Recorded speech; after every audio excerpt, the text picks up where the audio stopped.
Oh, another unnecessary close-up. Hi everybody, thanks for joining me at the Voodoo Garden channel. I have Mail Day, and Mail Day is one of my fun programs that I haven't done in a while, so I thought I'd do it. This came from Sandy, a friend of mine online on YouTube, and Sandy wanted to wish me a happy Chinese New Year, so Sandy sent me an origami dollar and in this neat little envelope. I don't know how people do this, but some people have a knack for origami, and I am not that type. I think this is absolutely beautiful. I'm going to put this in my box of savables and keep it. I'm not the artistic type, so whenever I see something like this, I am extremely blown away because some people have so much talent. It's just unbelievable. Sandy is definitely one of those. Oh, and Sandy also sent this. This is hysterical. I laughed my butt off when I pulled this little one-eyed beast out of the envelope because it's one of the monsters on Monsters, Inc. And what's really odd is I love that cartoon. It's an animated movie, and I really liked it a lot. I watched it 3 times, and what was really weird is of all the characters in that movie, this was my favorite. I didn't tell Sandy, but somehow Sandy took it upon herself to make one of these and sent it to me, and she had no way of knowing that this was my favorite creature. I thought that little whatever he was, I have no idea what this is. It looks like an egg with legs, but it was hysterical. That show was absolutely funny. I thought it was great, and it was a really cute show. But she sent me this, and let me show you a clip of what happened when I took it out and put it on the couch.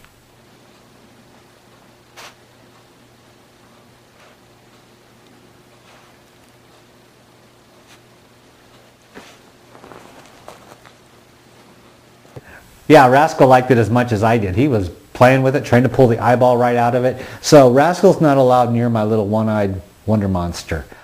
Oh, and also, I got these from her. These really blew my mind.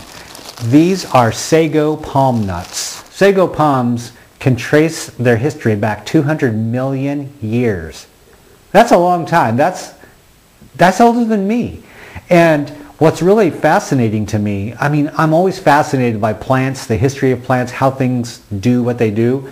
Sago palms have not changed in 200 million years. And if you don't change in 200 million years, you're either as stubborn as I am, or you're apparently doing something extremely right. I took some pliers and cracked it open. You know, there's instructions on how to germinate these things. You're supposed to soak them for 48 hours. Don't touch them with your fingers because they're poisonous. And yeah, you know me, I don't listen to instructions. So instead of soaking these, I heard them rattling around. Hear this? Put it up to my microphone. Yeah, there's a nut inside of here. So I thought, nut rattling around. Why would I want to soak these? I broke it open, took the nut out. Here's the nut. And I planted it in a pot upstairs. It already swelled up to about twice its size in just a few days. Yeah. So I'm speeding up the process, and I'm going to grow Sago Palm in my house. They're beautiful plants. They are extremely beautiful. They have male and female plants, and they're just exquisite. So thank you, Sandy. Thank you so much. I mean, I receive a lot of seeds from a lot of different people, and I do appreciate everything you send. Trust me, I do. If I don't mention you, it doesn't mean I don't appreciate it. It just means that there's so many sometimes that I get overwhelmed. But sometimes I have to stop, relax, and mention some of these things. This blew my mind when I looked it up because I had no idea. Meg took it upon herself to make me something. This is a stocking cap for winter. And so I'm going to be warm. She was concerned because it's so cold up here in Minnesota. So Sandy made me a hat for winter. And I've already worn this out to the chickens. The thing about it is Rascal, my crazy, I don't know what he is. He's like a cross between a crackhead and Jack Russell. He smelled this. I held it up to him, and he smelled it, and he shoved his head in there, and he went off to the races. He loved this thing, and I didn't know why, because I didn't read this. And once I read this, it all clicked. She has a dog. Yeah, and so Rascal smelled the dog, and yeah, he wanted to take the dog for a run, so off he went with my hat, so I had to chase him down, grab my hat. Rascal's a bit of a nut. I love him. So thank you so much, Meg. I am going to be warm because of you. Oh, Michael sent me something that I thought was a little disturbing, yet fascinating. and there's a picture here, but it's not going to show up well on camera. I'm going to probably look online and maybe post a picture here somewhere. This is called a Cobra Pepper. And if you've never heard of a Cobra Pepper, it's bizarre looking. It's this plant that grows these snake-shaped peppers that are black peppers, but they turn red when they ripen, I believe. And he sent me some Cobra Pepper seeds, so I'm trying to sprout those upstairs right now. I'm going to keep my fingers crossed because nothing's come up, but I'm doing my best. Everything I know is going into sprouting these Cobra Peppers. So if I do grow them, I will show you them, because even though I'm not going to eat them, I mean, I don't know why everybody thinks that I love all these hot peppers. I love growing them, but trust me, they're not going in my mouth. They're not going to do that. No, stop asking. Stop it. Stop it. I'm not going to eat those peppers. I get all these private messages. Ray, eat a Buncha Lochia and show me on video. I'd really like to see you do it. Yeah, I'm sure you would. But no, that's not going to happen. So that's not going in my mouth, but it will go on video, and neither will the jalokias. But, oh, I wanted to mention really quick. The jalokias, I'm drying them right now. Don't ask me for seeds. I don't have any jalokia seeds, but what I'm going to do is on the Praxis channel, I'm going to show you how I transplant those, and I'm also going to continue growing them. So next spring, I will have endless jalokia seeds to give to everybody in the world in the 2013 spring seed giveaway. 2013 is going to be an extravaganza you will not believe. So stay tuned in for next year's seed exchange. I gotta stop doing that. But 2013 is going to be even better than this year's. You thought this year's was good. You wait till next year's. I'm going to surprise you all. So, jalokia is next year. And who is this? Brian. Hey, Brian. Brian sent me something that I thought was pretty fascinating. Mini chocolate bell peppers. Now, some of you have heard of mini chocolate bells.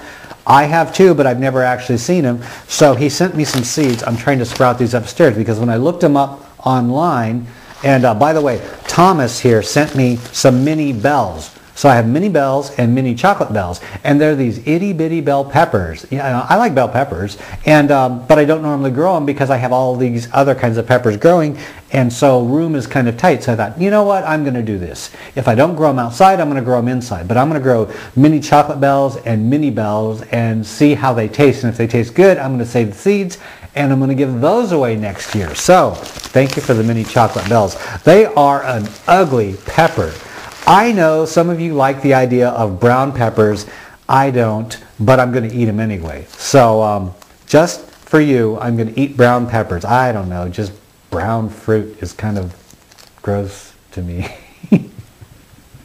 I don't want to talk about it. Okay, anyway, he sent me raspberry seeds. So I'm growing raspberry seeds. I'm trying to sprout those upstairs. Ancient sweet peppers. I have no idea what that even is, but it says ancient sweet peppers. So apparently that's an old variety. Cue card. Mini bell. I already mentioned those.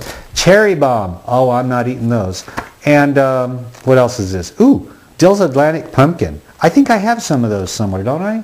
Yeah, as a matter of fact, I think I have some of those upstairs. So I'm going to grow all kinds of goodies. And some of the things I don't grow, I save the seeds and I give them to friends because I know a lot of people that are going to appreciate some of the things that I don't grow. Because, you know, if I grew everything that people gave me, I would be growing everything. So, and in the envelope, somebody sent me goldenberry seeds. And 3 people so far have sent me goldenberry seeds, and for those of you who don't know what a goldenberry is, it's right here. Somebody, whoever you are, you know who you are, you sent me goldenberry seeds months ago. I finally sprouted them, and oh, Barking Mad. There's a person on my Facebook called Barking Mad. Barking Mad, you sent me goldenberry seeds, and these are your seeds. Remember I told you that I didn't plant them, but it turns out I did? This is the one. This is a goldenberry. Here I come. I can't stay sitting down. Take a look at this. This is what a goldenberry looks like. It's a beautiful plant, isn't it? And it's extremely healthy. It's growing very strong. It's got a lot of new starts coming out here. This is a beauty. Now, what's cool about goldenberries, from what I've read up, and I'm sure some of you have more advice on this than I do, goldenberries are extremely nutritious. So goldenberries are going to be grown here, and I'm going to grow this outdoors because I was so impressed by what a goldenberry is. I decided, you know what? I'm growing these suckers. I am growing this inside until spring. It's going to be this monster, I'm sure, because look at how fast it's growing. And I'm going to take it outside, plant it in my garden, not just out in the yard. I'm going to actually give this guy a little room in my garden, and I'm going to grow this big old honking goldenberry thing and show you what a goldenberry looks like when it grows in the land of Prax. Okay, so that takes care of that. But, oh, yes. Okay. So you remember the last bulb I bought, it came broken and I really didn't like it, so I got up on my little soapbox and I did my little voodoo rant and told you what I thought of them. Well, ooh, coffee. So I ordered from another company that I've been ordering from all along, and this company is called 1000bulbs.com. I'm going to put a link below this video. So if you want to find a good company that's very trustworthy and has a great product and really good prices, go to 1000bulbs.com. I'm not their spokesman. They're not paying me or anything. I paid full price for this, and this is a beauty. It comes wrapped like this. Now I want to show you this because this is how a good company sends their light bulbs. Now anybody that's ordered anything that's packed in styrofoam popcorn, you might have noticed that they'll put something in a box and then put popcorn on top, and you're thinking, oh, that is really smart because the popcorn's on top of the item, yet the item is sitting on the bottom of the box. What good is that? I mean, if they drop the box, the popcorn's on top of the product.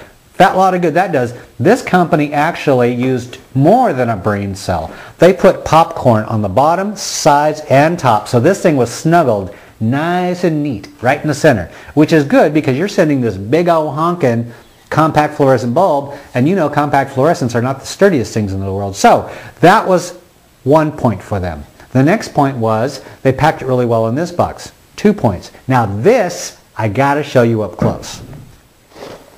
And look at this. It's encased in this, which the other bulb was not. The other bulb was just in the box, rattling around. So this is another point for them. And also, take a look at this. I'm going to be very gentle with this, of course. This is another thing that the other bulb did not come with. Cushioning inside, which keeps the bulb from jittering around. The other company said, oh, the shipper might have jostled it around. Okay, maybe they did. But with this, cushioning it on the inside, keeping these delicate bulbs from jittering around, that is a good thing. And this on the outside keeps it from jittering on the outside. And along with all of the other cushioning, this bulb arrived in mint condition. I tested it out. It works perfectly. Okay, this is Ray at the Voodoo Garden channel. I am out of here. Bye, folks.